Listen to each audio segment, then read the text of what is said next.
السلام عليكم السلام عليكم ورحمة الله وبركاته. ازيكم يا شباب، عاملين ايه؟ معلش يا شباب اتأخرنا عليكم يعني في الفيديو عشان بس كنت مشغول شوية، كنت ورايا مشاغل يعني. تمام. رجعنا لكم اهو بفيديو قوي جدا عن اقوى لقطات ونصائح للاحتراف. لو اللقطات اللي هتعرض المعروضة قدامك دي شدت انتباهك، فانا عندي ليك خبر واحد بس، ده كان مجرد البداية. تمام. اهلا بك في اول حلقة من سلسلة الاحتراف في بلود سترايك، وسلاحنا النهاردة هيتكلم عن السنايبر، ملك المعركة من بعيد. تمام.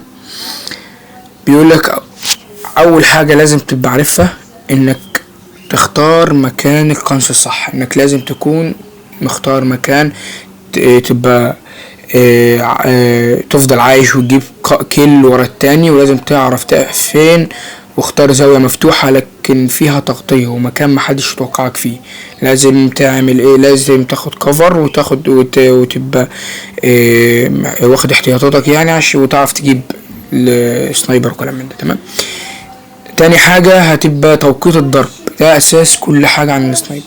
القناص صح مش اللي يضرب اول طلقة، بل هو اللي يضرب الطلقة الصح في الهيد شوت، يوقع الخصم في ثانية واحدة، واستنى اللحظة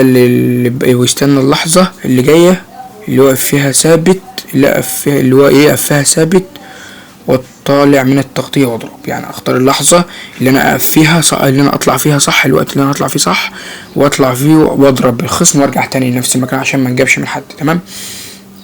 تالت حاجة ودي اخر حاجة معانا، وهي رد الفعل السريع. لازم تكون عندك ردة فعل سريعة وقوية جدا، ولازم تتمرن على حاجه اسمها كويك سكوب. انتوا هتلاحظوا ان انا يعني ايه، يعني السكوب اللي قدامكم انا مش بلعب كويك سكوب، انا بلعب عادي، بس انتوا لازم تتدربوا على كويك سكوب، والمره الجايه هعودكم ازاي تتدربوا عليه.